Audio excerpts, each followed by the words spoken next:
अस्सलाम वालेकुम, welcome to my YouTube channel Bilal Ahmed. आज हम पढ़ने जा रहे हैं फैक्टर ऑफ प्रोडक्शन, आमलीन पैदाइश। फैक्टर ऑफ प्रोडक्शन उनको कहते हैं जो कि the factors which are use in the production of goods and services is known as factor of production. ठीक है, किसी तरह की भी पैदावार, किसी भी चीज़ को बनाने के लिए, पैदावार करने के लिए, चाहे वो अशिया की हो या सर्विसेज की हो, कोई भी सर्विसेज, उनको बनाने के लिए जो भी चीज़ें दरकार होती हैं उनको हम आमलीन पैदाइश कहते हैं। आमलीन पैदाइश इकनॉमिक्स की टर्म में नॉर्मली 4 टाइप्स के होते हैं जो बेसिक्स हैं। इनके बगैर आप दुनिया में कोई भी काम नहीं कर सकते।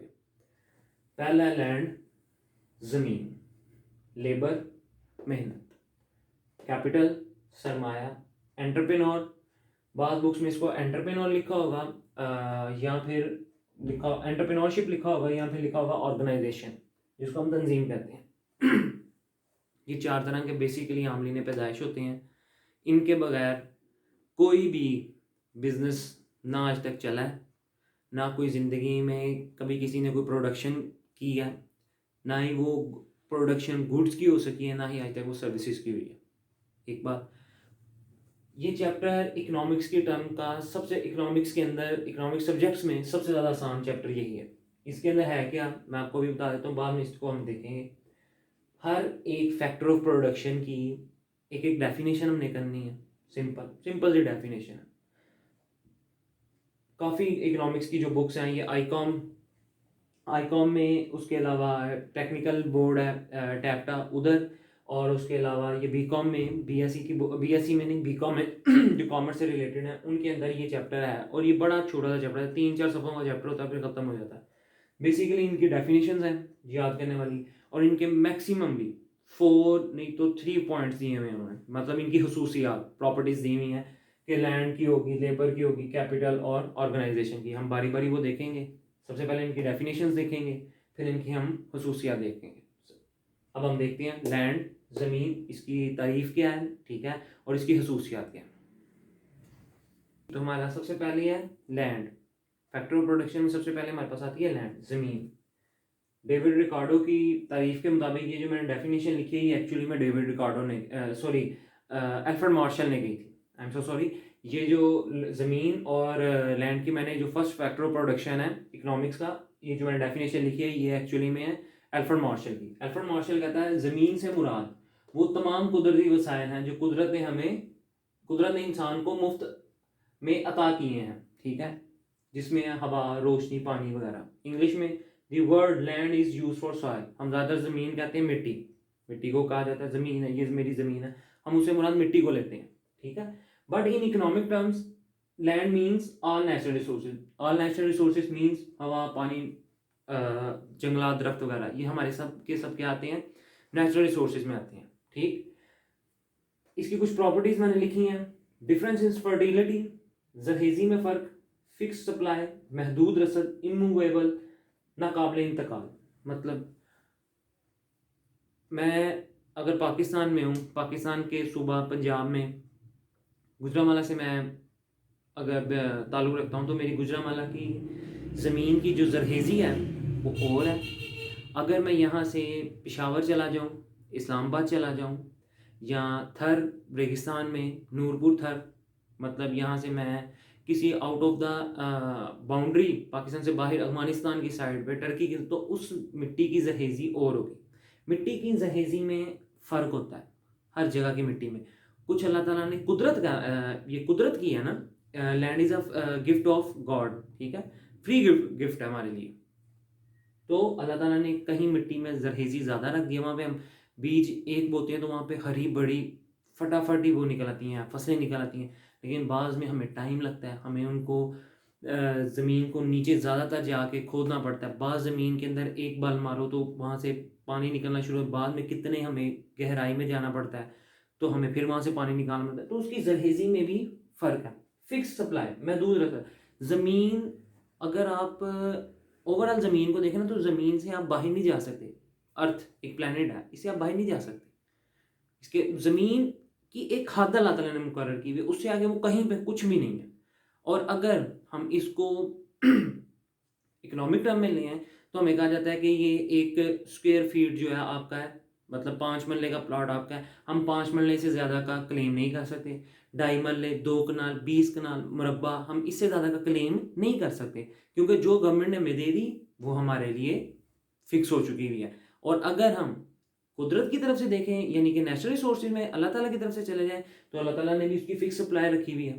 अल्लाह ताला ने उसको ज़्यादा नहीं, हम एक ज़मीन को हम पूरा भी एक इंसान के ना मतलब पूरी ज़मीन फिर लिया है, तो वो एक ना एक जगह जहाँ से चला होगा वहीं पे वो वापस आ जाएगा। क्लियर होगी बात? इमूवेबल, नाकाबिल इंतकाल। मतलब मैं कहता हूँ कि जी हम बात कर कहते हैं ये ज़मीन मेरी है, ठीक है, मैंने अपनी ज़मीन नहीं छोड़ दी, तो क्या मैं अब यहाँ से कनाडा चला जाता हूँ तो मैं अपनी ज़मीन उठा के साथ ले जाऊँगा? नहीं, वो तो मैं यहीं पे छोड़ के जाऊँगा। मैं अपनी ज़मीन उठा के साथ तो नहीं लेके जा सकता। चाहे आप ज़मीन कह लें वो इतना सा टुकड़ा है, 2 फीट का है या 200 स्क्वायर फीट का वो एक टुकड़ा है, मैं उसको उठा के अपने साथ तो नहीं लेके जा सकता। वो जहाँ पे है वो वहीं पे रहेगी। तो ज़मीन की प्रॉपर्टीज़ क्या हैं? डिफरेंस इन फर्टिलिटी, जहेज़ी में फ़र्क, फिक्स सप्लाई, महदूद रसद, इमूवेबल, नाकाबिल इंतकाल, मतलब वो मूव नहीं हो सकती। तो ये हमारी थी, हमारा फर्स्ट क्या था? फैक्टर ऑफ प्रोडक्शन था, लैंड। अब हम देखते हैं हमारा second factor of production, labour. जी, तो हमारा दूसरा फैक्टर ऑफ प्रोडक्शन आमली ने पैदाइश है लेबर, ठीक है, जो है मेहनत। मेहनत से मुराद वो ज़हनी या जिस्मानी काविश है जिससे इंसान को मुआवजा मिले। इट मीन्स फिजिकल और mental work put in the production process for some remuneration. मतलब मेहनत से मुराद कौन है? मजदूर। मैं भी यार एक मजदूर आदमी, मैं भी एक मजदूर हूँ, ठीक है, कहने को मैं एक लेक्चरार हूँ लेकिन हूँ तो मैं मजदूर ना। मैं पढ़ाता हूँ, मैं अपने दिमाग का इस्तेमाल करता हूँ, जहनी और जिस्मानी काबिश, फिजिकल और मेंटल, ठीक है, मैं काम करता हूँ, मुझे इसके बदले में क्या मिलता है? मुआवजा मिलता है, ठीक है। मैं गुजरांवाला में हूँ, मुझे बाज़ का लेक्चर देने के लिए अपने घर से दूर भी जाना पड़ता है, दूसरे शहर में जाना पड़ता है लेक्चर देने के लिए। तो मेहनत के लिए क्या है, हमें इसके बदले में क्या मिलता है? मुआवजा, ठीक है, इंसान को मुआवजा मिलता है। मुआवजा वो डेली वेजिस की सूरत में भी हो सकता है, जिसको हम दिहाड़ीदार कहते हैं। वो ऑनली वेजिस पे भी हो सकता है कि आपने कितने घंटे पढ़ाया। वो वीकली बेसिस पे भी हो सकता है, हफ्तावार भी हो सकता है, वो मंथली बेसिस पे भी हो सकता है, महानावार भी हो सकता है, वो क्वार्टरली बेसिस पे भी हो सकता है, ठीक है, ईयरली बेसिस पे भी हो सकता है। तो मेहनत अलग अलग मुआवजे हैं उसके। बाद लोग मुआवजे के बदले में आपको पैसा नहीं देते, ठीक है, वो सब आपको उसके बदले में कोई गुड्स प्रोवाइड कर देते हैं, ठीक है। आज भी ऐसे गाँव मौजूद हैं जहाँ पे लोग काम करने के लिए आते हैं तो उनको दाने दे देते हैं। दानों से मुराद गंदुम दे देते हैं, चावल दे देते हैं कि यार चल तेरे घर का काम चलता रहेगा। और अगर हम इसकी प्रॉपर्टीज देखें, skill a part of person, मतलब महारत एक इंसान के वजूद का हिस्सा, clear. Difference in skill and efficiency, हर इंसान की महारत और इस्तादात में फ़र्क है। कांट बी स्टोर, आप मेहनत को जमा नहीं कर सकते। मोबिलिटी, ये आसानी से नकलो हमल इसकी हो जाती है, ठीक है। अब मेरी मेहनत, मेरा एक अपना तरीका पढ़ाने का, मेरे अंदर एक स्किल है, मैं पढ़ा सकता हूँ, कोशिश करता हूँ। मैं ये नहीं कह सकता कि मैं जी मैं बहुत अच्छा पढ़ाता हूँ। मेरी एक प्रोडक्ट कौन है? मेरी प्रोडक्ट आप है, मेरी प्रोडक्ट आप है, मेरी प्रोडक्ट मेरा स्टूडेंट है। मैं ये नहीं कह सकता नहीं जी मैं बहुत अच्छा पढ़ाता हूँ, मैं मेरे तो बल्ले बल्ले यार ये है वो है, नहीं। एक इंसान के अंदर महारत होती है, वो महारत वक्त के साथ साथ पॉलिश होती रहती है। जैसे कि बाद लोगों के अंदर हम कहते हैं यार ये तो अल्लाह की ताला की तरफ से कुदरत का बना बनाया वो है, मुसव्विर है, वो बड़ी अच्छी पेंटिंग करता है, यार ये बहुत अच्छी राइटिंग पावर है इसकी, ये लिखता बहुत अच्छा, शेर व शायरी या कॉलम निगार बहुत अच्छा है, कुदरत का एक अतिया है, ठीक है। हर इंसान को अल्लाह ताला ने एक हुनर दिया हुआ है। अगर हम उस हुनर को पहचान के उसको पॉलिश करना शुरू कर दें तो वो हुनर उस हमारी ज़ात से जुड़ जाएगा और हमें फिर उसका रिटर्न आना शुरू हो जाएगा। किस में? मुआवजे की सूरत। वो मुआवजे की सूरत में हमें रिटर्न आना शुरू हो जाएगा, ठीक है। एक पेंटर है, वो मेहनत से यार पेंटिंग बनाता है, ठीक है, मेहनती है। पुलिसमैन है, वो मेहनत करता है, ठीक है। लेकिन हमने मेहनत को, लेबर का वर्ड जब हम वर्ड सुनते हैं तो हमारे ज़हन में मजदूर ही आता है। मैंने आपको पहली बात ये कही है कि यार मैं भी मजदूर हूँ, मैं भी पढ़ाने के लिए घर से सुबह सुबह निकल जाता हूँ। लोग बड़े बड़े अफसर जो हैं ओहदों पे फायज होते हैं, वो घर से सुबह सुबह बाउंड होते हैं, उन्होंने 9 बजे ऑफिस में पहुंचना होता है। President of Pakistan, prime minister of Pakistan, ये भी बाउंड है, लेबर है ना। अब उसके अंदर भी हमने क्लास रख दी, वाइट कॉलर, ब्लू कॉलर, इस तरह की हमने उनकी एक तरतीब बना दी हुई है कि ये आला अफसर है, ये उससे छोटा है, ये उससे छोटा है, ये मजदूर तबका है। लेबर के अंदर ये सब लोग मेहनतें कर रहे हैं और मेहनत करके उसके बदले में क्या ले रहे हैं, मुआवजा ले रहे हैं। Difference in skill and efficiency. मैं नहीं कहता कि मैं एक अच्छा आदमी हूँ, हो सकता है एक बंदा मुझसे भी ज़्यादा अच्छा पढ़ा सकता हो, ठीक है, मेरी और उसके अंदर स्किल्स में बड़ा फ़र्क होगा, उसकी और मेरे थिंकिंग में बहुत ज़्यादा, सोचने के अंदाज में बड़ा फ़र्क होगा, पढ़ाने के अंदाज में बड़ा फ़र्क होगा। हो सकता है वो मुझसे ज़्यादा अच्छी तरीके से किसी चीज़ को एक्सप्लेन कर सके। क्लियर? कांट बी स्टोर, मेहनत को स्टोर नहीं किया जा सकता।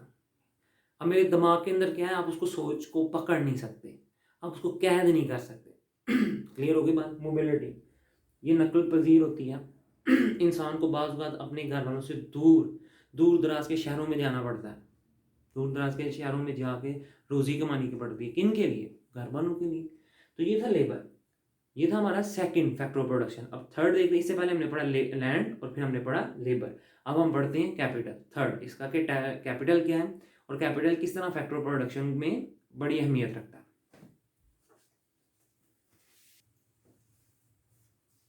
हमारा थर्ड पॉइंट है कैपिटल, सरमाया।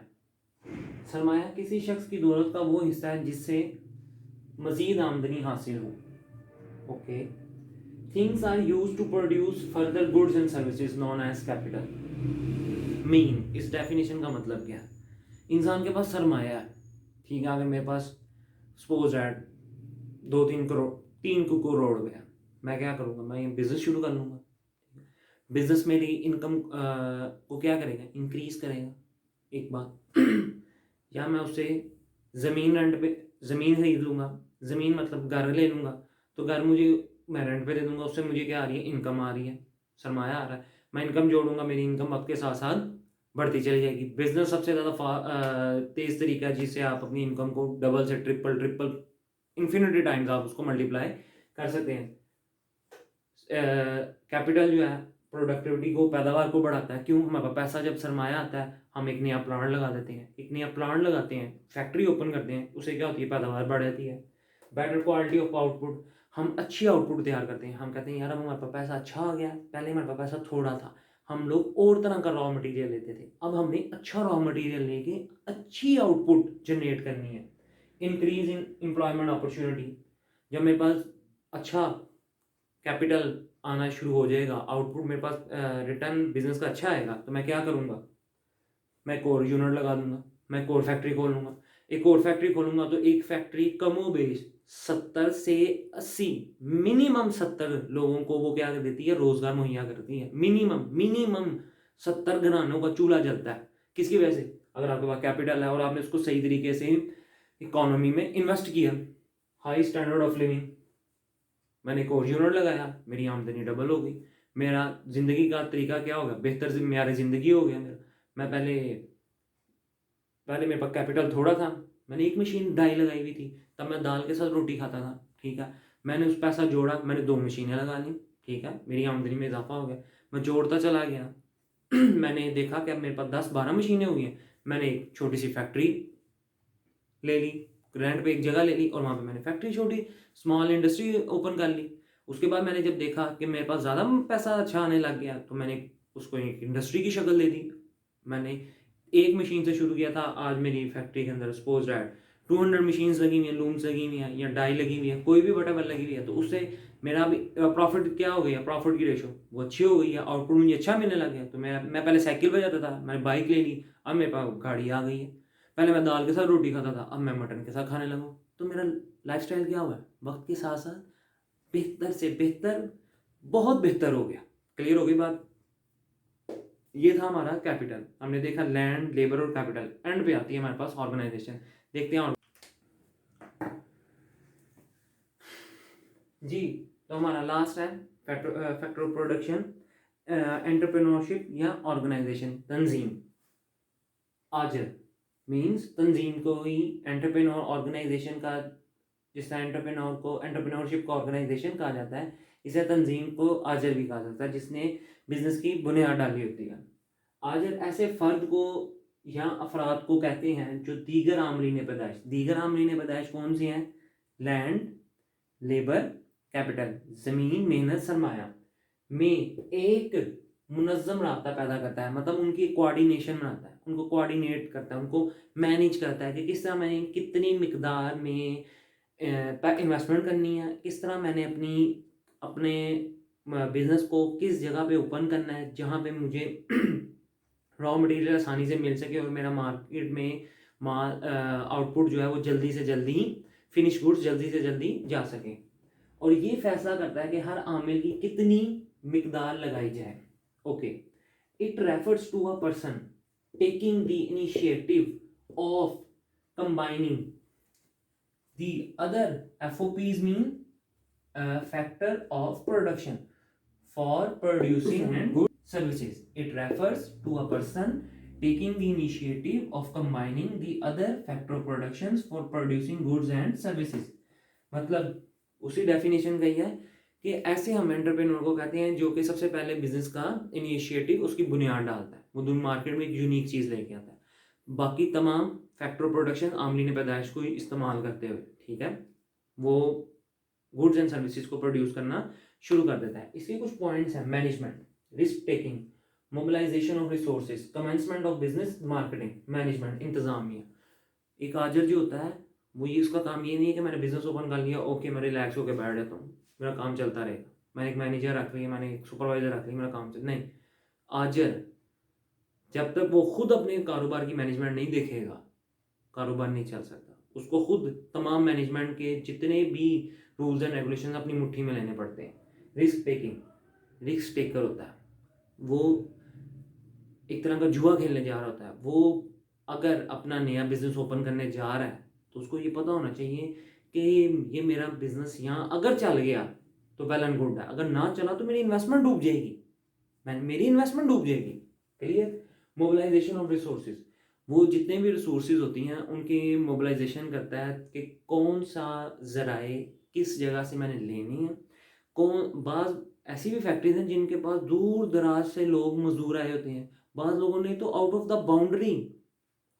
द कंट्री से इंजीनियर मंगवाए होते हैं, ठीक है। जैसा पाकिस्तान में कई ऐसी फैक्ट्रीज हैं, मैं गुजरांवाला में मैंने देखे हैं लोग, वहाँ पे चाइनीज़ इंजीनियर्स काम करते हैं, ठीक है। उन्होंने बाहर से उनकी नकलो हमल की हुई है, उनके मालिकान को लगा कि वो वाले इंजीनियर्स को वो टेक्नोलॉजी ज़्यादा अच्छे तरीके से यूज़ करनी आती है, उन्होंने वो वहाँ से बंदे मंगवा लिए, ऐसा कोई इशू नहीं। कमेंसमेंट ऑफ बिजनेस मतलब इनिशिएटिव। बिजनेस, आप ऐसा कोई बिजनेस करें जो आपने ही पहले उसको शुरू किया, वो बुनियाद आपने उसकी रखी हो, आप कोई नई एक यूनिक दुनिया मार्केट में चीज़ देखे हैं। जैसा बाद लोग, हर बंदा बर्गर बनाता है लेकिन एक बंदे का बर्गर हिट हो जाता है, क्यों? वो एक नई सॉस लेके आता है, नई एक रेसिपी लेके आता है, वो एक ला के नई एक बुनियाद रख देता है, उसका काम चल पड़ता है। मार्केटिंग सबसे ज़्यादा इम्पोर्टेंट ऑर्गेनाइजेशन के लिए। जो आज एंटरप्रेन्योर जितनी ज़्यादा मार्केटिंग करेगा वो उतना ही ज़्यादा मार्केट में अपना शेयर बनाएगा और वो उतना ही ज़्यादा क्या करेगा, मार्केट में अपना नाम पैदा कर सकेगा और उतना ही ज़्यादा वो मार्केट से प्रॉफिट का शेयर जो है लेके निकल जाएगा। ये सबसे ज़्यादा ज़रूरी होती है मार्केटिंग। अगर आप अपने बिजनेस की मार्केटिंग नहीं करेंगे तो आपके प्रोडक्ट को कौन जानेगा? कोई भी नहीं जानेगा।